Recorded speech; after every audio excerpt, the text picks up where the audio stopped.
A graça e a paz mais uma vez. Estamos aqui desta feita para meditar um pouco sobre os versículos que se encontram em Eclesiastes capítulo 9, aqui onde eu estou mostrando. Capítulo 9, versículos do 4 ao 6.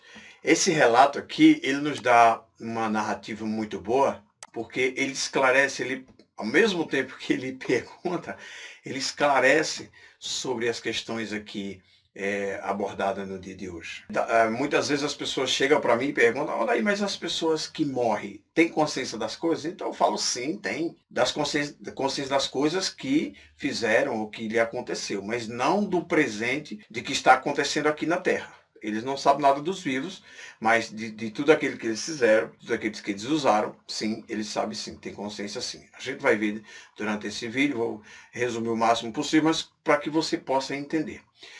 Aqui em Eclesiastes capítulo 9, né?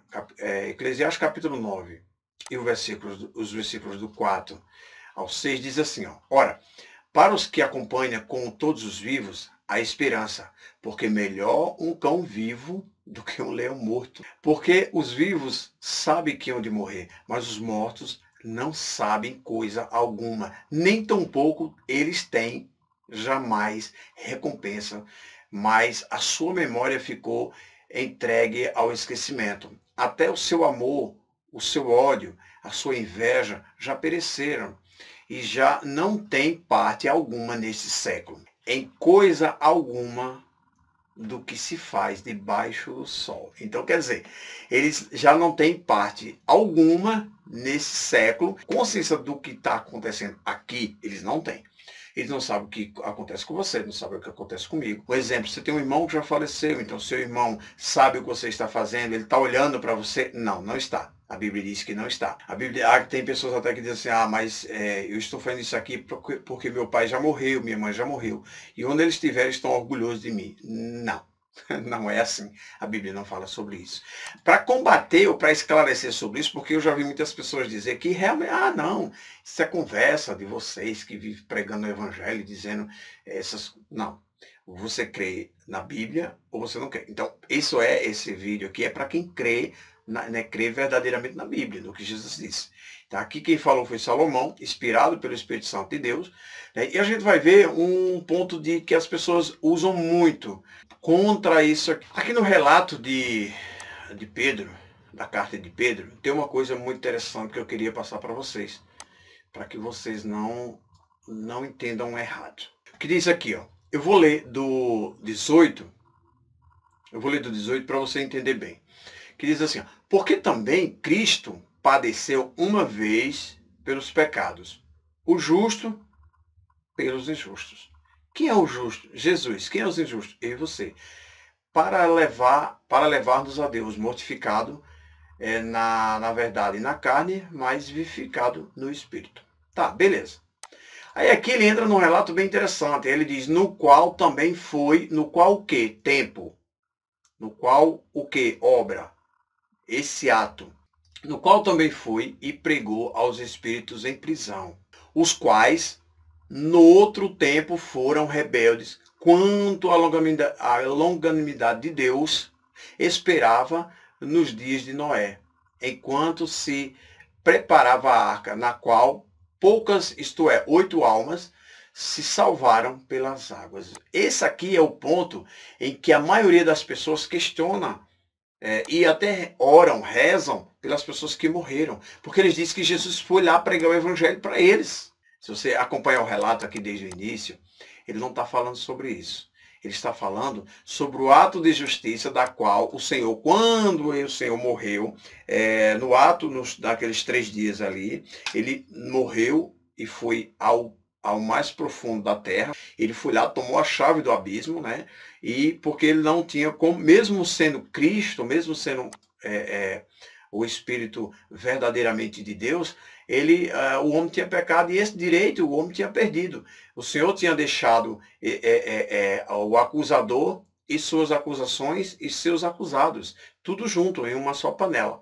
Mas aí, quando o Senhor Jesus veio como homem e morreu como pecador, olha, o justo pelos injustos, então ele foi aqui no 18 ele, ó, porque também Cristo padeceu uma vez pelos pecados. Ele padeceu pelos pecados. Ele não padeceu pelos seus pecados, mas o justo pelos injustos. Ou seja, ele padeceu por nós, como maldito. Então, naquele tempo, ele foi e proclamou a sua vitória nos espíritos que estava aprisionado lá no mundo dos mortos, ou seja, no inferno. Ele proclamou a sua vitória para aqueles espíritos que morreram na ignorância, aos quais, exclama aqui, esperava a longanimidade de Deus nos dias de Noé. Então, aquelas pessoas que morreram na inocência, eles viram e ouviram a proclamação da vitória de Cristo e não o Evangelho. E a maioria das pessoas da religião do cristianismo católico, eles rezam pelos seus mortos porque eles se baseiam nesse texto aqui, ó. Que Jesus foi e pregou. Não tem nada a ver, tá certo?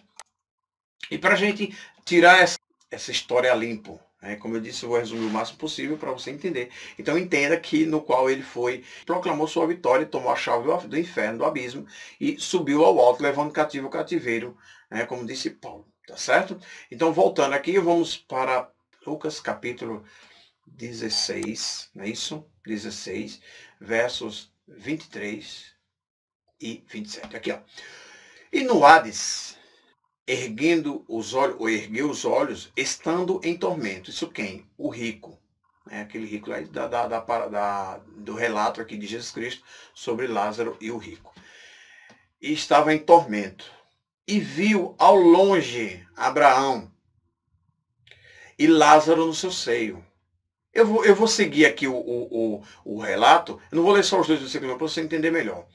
E viu, então ele estava no Hades, então ele tem consciência, ele olhou e viu, opa, é Abraão e é Lázaro, aquele que desejava se alimentar dos restos caídos da minha mesa. Então ele lembrou, ele tem consciência.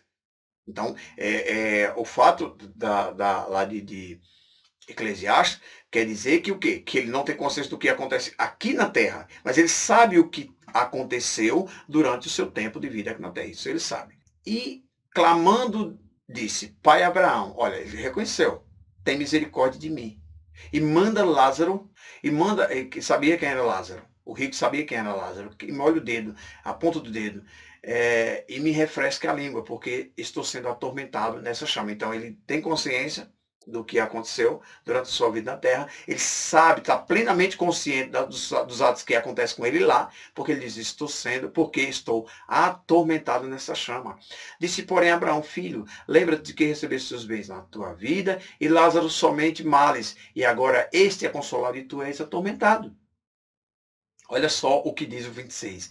E além disso, está posto um grande abismo entre nós e vós, de sorte que se os que quisessem passar para aqui, para vós não poderiam, nem tampouco os de lá passar para cá.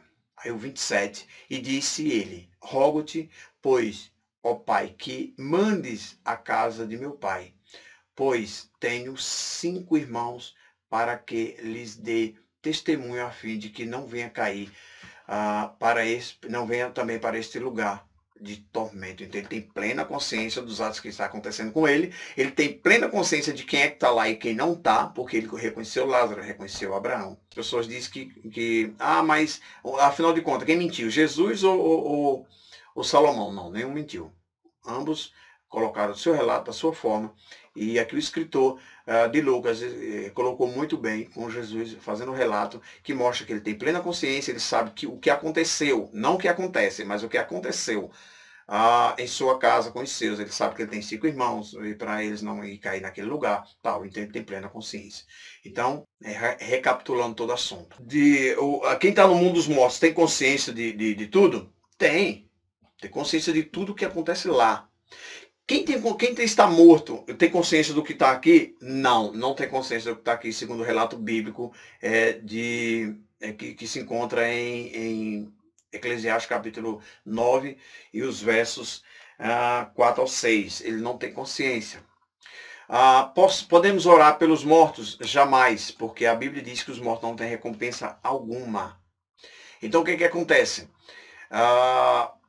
E Jesus pregou para os espíritos, proclamou a sua vitória aos espíritos que estavam em prisão, os quais em outrora outrora eles foram ignorantes na época de Noé.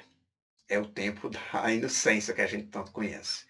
Tá certo? Então foi esclarecido. Então quem está morto sim tem consciência do que está acontecendo, mas não tem consciência do que está acontecendo aqui na Terra. Portanto, os espíritos que vêm na Terra dizer que está acontecendo alguma coisa lá assim assado é mentira, é demônio, é embusteiros, tá certo?